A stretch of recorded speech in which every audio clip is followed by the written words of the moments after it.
นี่ครับหน้าตาหนุมานคลุกฝุ่นครับเป็นเมนูดัดแปลงนะครับเนาะ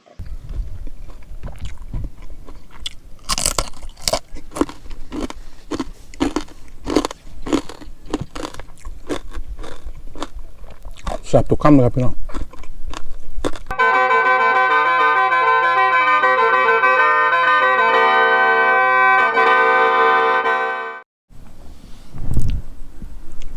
สวัสดีครับ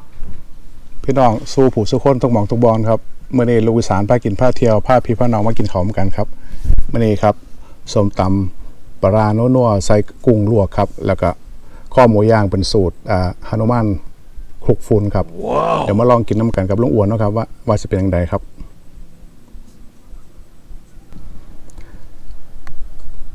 ขออย่าใส่มือนะครับเนาะ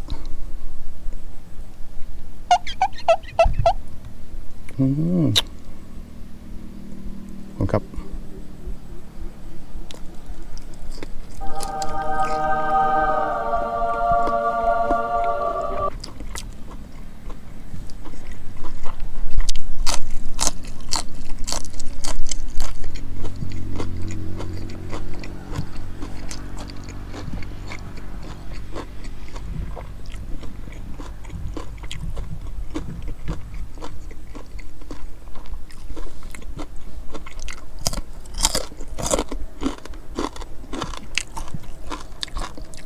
ข้าวหมูกรอบๆครับ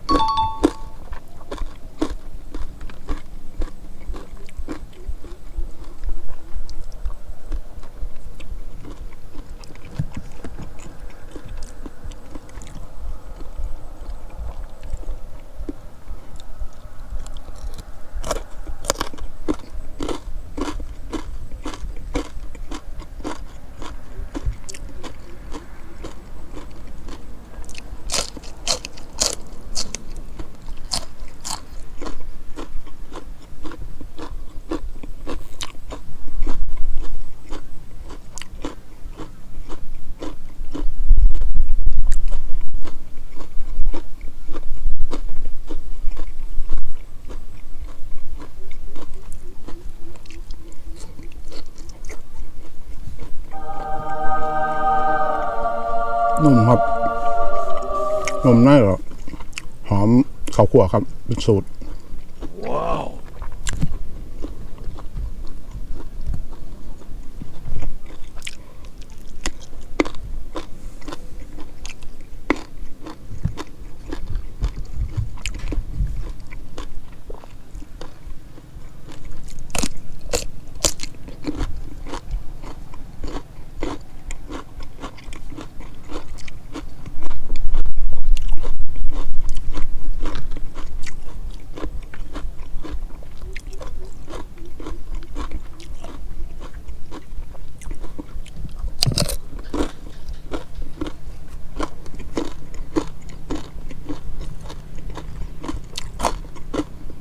นี่ครับจัดจานครับนัวปลาร้าครับพี่น้อง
แซ่บทุกคำเลยครับพี่น้อง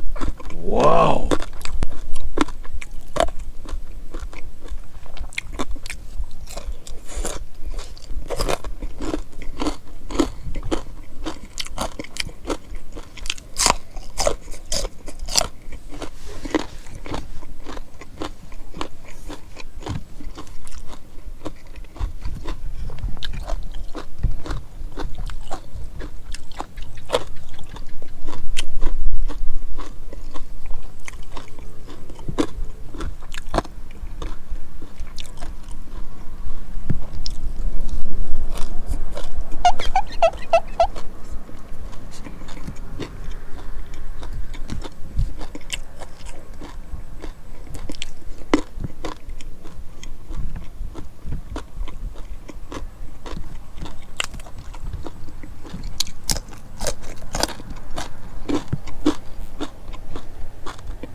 สุดยอด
แซ่บครับพี่น้อง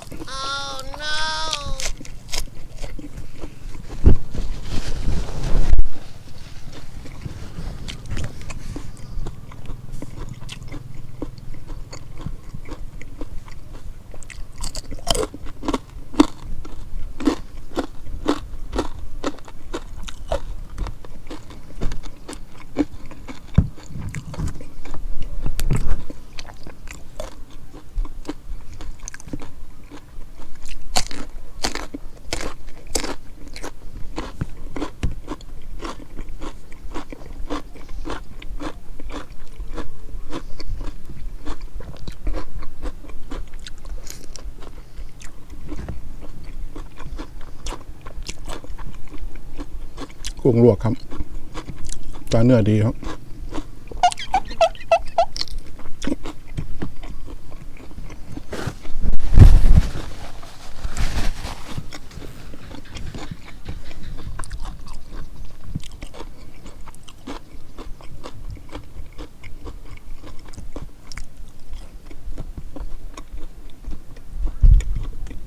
อร่อย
ขอให้พี่น้องครับ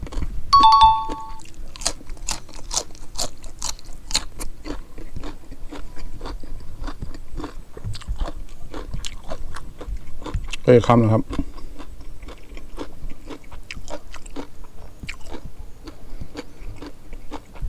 หาแนวกินน้ำกันนะครับกับลุงอ้วน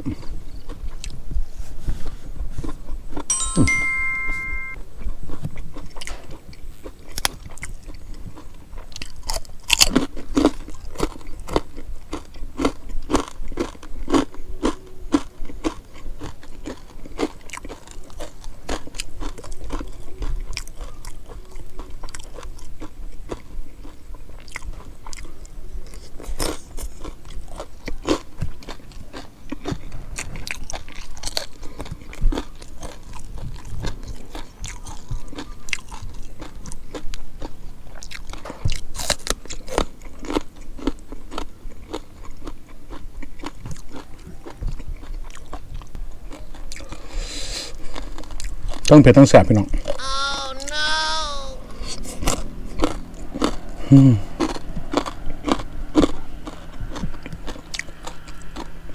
แซ่บขนาดครับ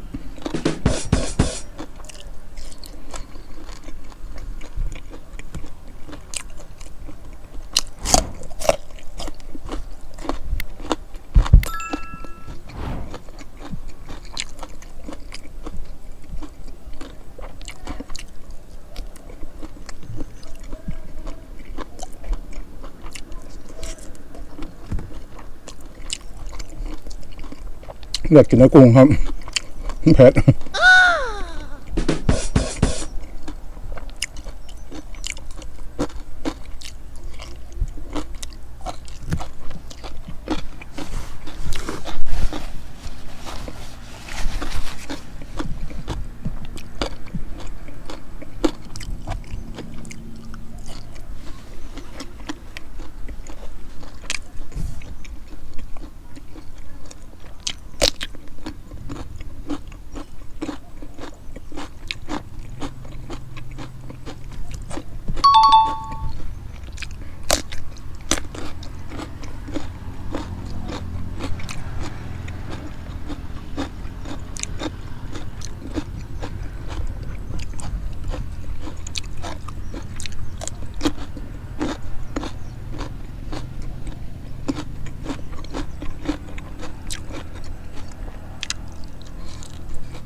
เอาแล้วพี่น้องแล้วเหมือนเนาะ